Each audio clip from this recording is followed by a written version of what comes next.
آج عمران خان نے جو پیغام بھیجے انہوں نے کہا کہ جو میں نے پہلے پیغام دیا تھا آپ نے اس کو دہرانا ہے.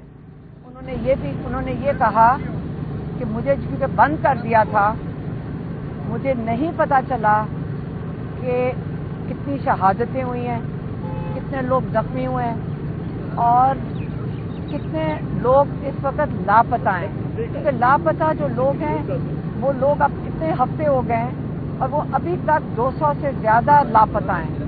تو جب تک وہ آئیڈینٹیفائی نہیں ہوتے کہ وہ یہ نہیں پتا چلتا کہ کن تھانوں میں ہیں اور کن کی حراست میں ہیں, تو لوگوں کے خدشات یہی ہیں کہ وہ بھی شہید ہو چکے ہیں.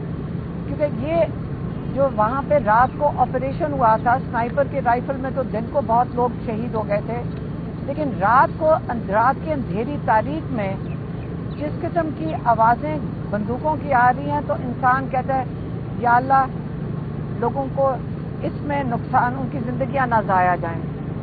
انہوں نے کہا عمران خان نے وہ فکر مند ہیں جو لاپتہ لوگ ہیں, انہوں نے کہا میں بہت فکر مند ہوں ان کے اوپر اور مجھے اطلاع نہیں مل رہی ہے, آپ لوگ آ کے مجھے بتائیں کہ جو لاپتہ لوگ ہیں وہ کہاں پہ ہیں. تو انہوں نے ان کے بارے میں پھر پوچھا تھا اور 15 دسمبر 2024 یہ یوم شہداء کا دن مقرر کر دیا. انہوں نے کہا ہے کہ نہ تو صرف پشاور میں جہاں پہ لوگ جمع ہوں گے کیونکہ وہاں جمع ہو سکتے ہیں, بلکہ پوری دنیا میں پاکستان میں آپ نے یہ یوم شہداء کا دن پہ شامل ہونا ہے. یہ وہ دن ہے جس دن آپ نے شہداء کے لیے دعا کرنی ہے, آپ نے ان کے لواحقین کے لیے دعا کرنی ہے تاکہ اللہ تعالیٰ ان کو صبر دے. کیونکہ ابھی بہت لوگ ہیں جو پریشان پھر رہے ہیں, بہت لوگ ہیں جو اٹھائے جا رہے ہیں, لیکن وہ کہتے ہیں سب حوصلہ رکھیں, ہر وقت گزر جاتا ہے, یہ نہیں ہے کہ یہ وقت رہے گا. پھر انہوں نے دہرایا ہے کہ ظلم کا نظام, کفر کا نظام چل سکتا ہے, ظلم کا نہیں چلے گا اور یہ نہیں ہم قبول کریں گے.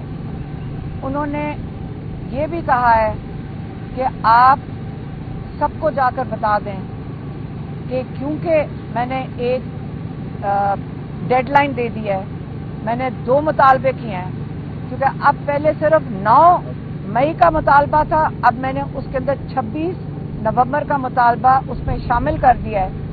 یہ 2 واقعات جس کے اندر پہلی دفعہ بھی ہمارے 16 لوگ شہید ہوئے تھے, لیکن اس باری بہت زیادہ کثیر سے لوگ شہید ہوئے ہیں اور چھپائی جا رہی ہے بات. وہ چاہتے ہیں کہ 3 سینئر موسٹ ججز سپریم کورٹ کے اس جے آئی ٹی کی سربراہی کریں اور اس جے آئی ٹی کی یہ ساری انویسٹیگیشن کریں جس کے اندر دونوں جب سانحہ ہوئے ہیں ان کی جو سی سی ٹی وی فوٹیج ہے اس کے بغیر یہ تحقیقات بالکل نامکمل ہیں. کسی ایک پولیس والا آ کے گواہی دے دے کہ جی 400 لوگ میں نے دیکھے تھے تو وہ ہمیں قبول نہیں ہے. تو ایک یہ مطالبہ ہے. دوسرا جو ناحق قید میں ہے, ناحق ایف آئی آر ہیں, یہ آپ ختم کریں گے کیونکہ آپ کو پتہ یہ ناجائز ہیں. یہ دونوں چیزیں اگر مطالبات پورے نہیں ہوتے تو انہوں نے پھر سے پیغام بھیجا ہے اپنے اوورسیز پاکستانیوں کو.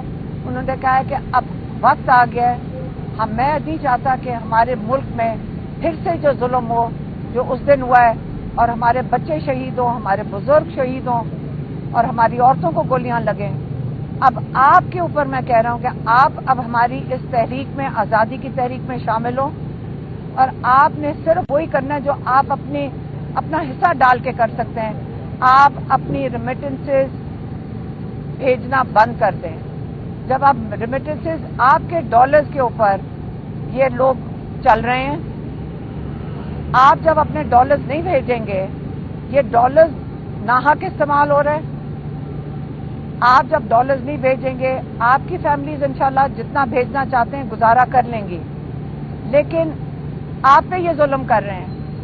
آپ کے فیملیز کو یہاں پاکستان میں دھمکیاں دیتے ہیں, آپ کو یہاں فون کر کر کے ملک سے باہر دھمکیاں دے رہے ہیں اور آپ کو یہ کہہ رہے ہیں آپ کے پاسپورٹ کینسل کر دیے جائیں گے.